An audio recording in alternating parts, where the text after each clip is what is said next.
All right, let's jump right into this explainer. Today, we're breaking down John Donne's brilliant poem, The Canonization. We're going to tackle this using a highly structured analytical Q&A format. Look, if you're gearing up for a descriptive literature exam, like a mains paper, you already know you can't just summarize the plot, right? You need a rock-solid blueprint. You've got to know exactly how to structure those arguments, deploy your textual evidence, and really analyze Donne's signature metaphysical style.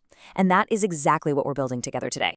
Here's our roadmap for tackling these thematic arguments. We'll start with the context, defending private love. Then we hit question 1 on love's harmless nature, question 2, unpacking those metaphysical conceits, question 3, looking at poetry as canonization, and finally, question 4, where the lovers become the world's pattern. Let's get to it.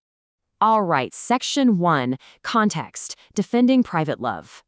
So any good essay needs a strong foundation, right? For this poem, that foundation is the core conflict, established right away in stanza 1. It's the speaker aggressively defending his private romance against this really critical, public-focused society.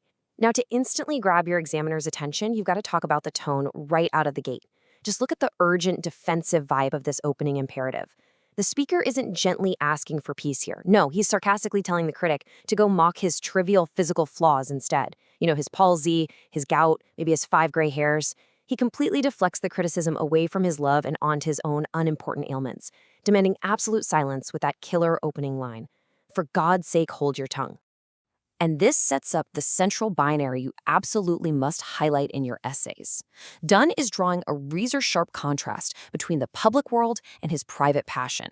It's so ironic. He tells the critic to go improve their mind with arts, grab a courtly post, or just go obsess over the king's actual face or his stamped image on a coin. He's setting up this massive tension, right? You've got the exhausting, super ambitious world of politics and wealth on one side versus his own singular, incredibly simple demand on the other. Just leave me alone so I can love. Moving on to section 2. Question 1. Love's harmless nature. Okay, I want you to imagine this as a literal prompt staring back at you on your exam paper. It's asking you to analyze how the speaker frames his passion as something totally benign, something that doesn't damage the public realm, the economy, or nature itself. So how exactly does Donne Beard build this defense? Well, to prove this point, this specific quote is going to be your best friend. Donne uses comic, completely hyperbolic imagery here to just mock his critics. I mean, he's basically asking rhetorically, hey, have my sighs literally whipped up storms that sank merchant ships? Have my tears caused some massive flood on your property? By using all this financial and legal language about damages, he makes the societal accusations against his love sound, frankly, completely ridiculous. The real takeaway here is how cleverly he structures this defense.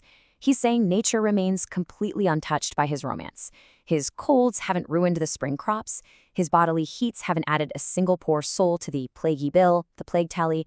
Instead, Donne points a finger outward, reminding everyone that real public harms actually do exist out there.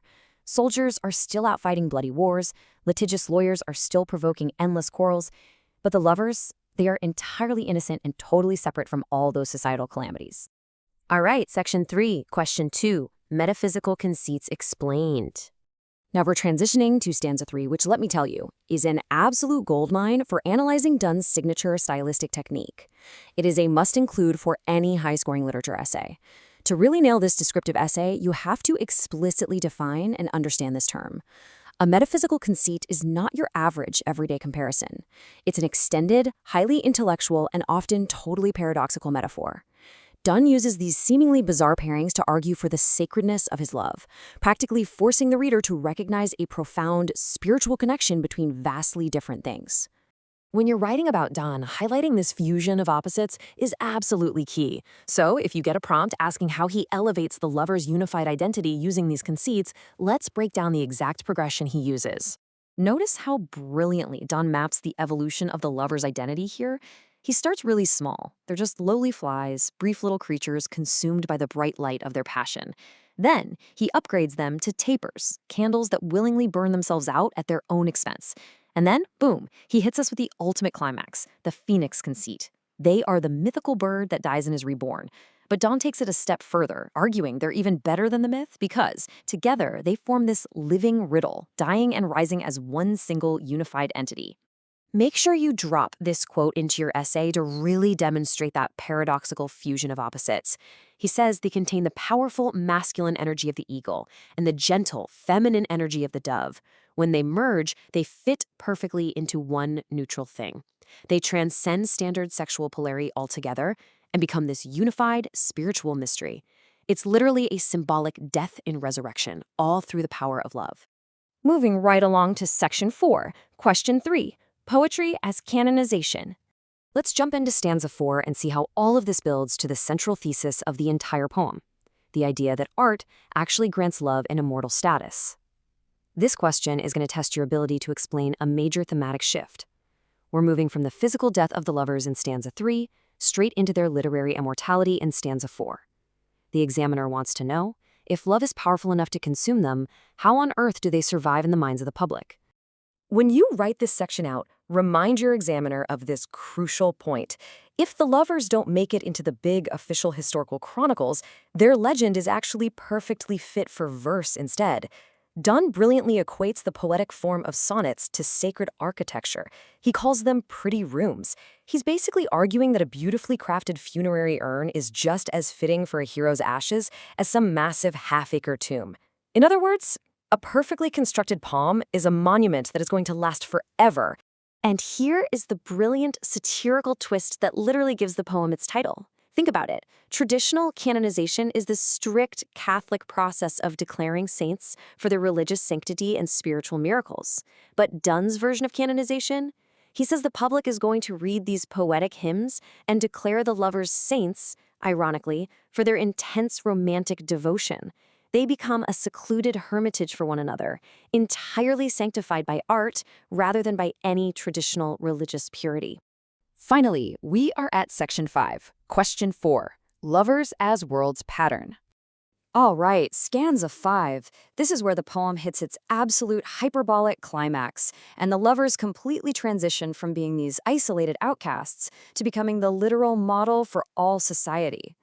Addressing this prompt gives you the chance to analyze Donne's ultimate argument about the expansive, world-encompassing power of secluded love. It begs the question, how do two people who are purposely hiding away from the world suddenly become the very center of it? You can explain this by showing how, according to Donne, their love actually contracts or summons the whole world's soul. The lover's eyes, the glasses, act as these incredible mirrors, reflecting the entire world. Everything, the countries, the towns, and yes, those very courts the critic was so obsessed with back in stanza 1, is now epitomized and totally condensed within the lover's shared vision. Because of this, Donne claims future generations will actually look up to them, begging heaven for a pattern, like a divine blueprint of their love. So as you wrap up your study notes and get ready to crush those descriptive essays, I want you to ponder this final thought. Can true private passion ever completely transcend the harsh societal judgments that Donne fought so fiercely against in those opening lines? Or is the whole need to be canonized through poetry just another, sneakier way of seeking the public approval he claimed to completely reject? Keep that tension in your mind as you write, and you are going to produce a truly magnificent essay. Thanks so much for joining me on this explainer.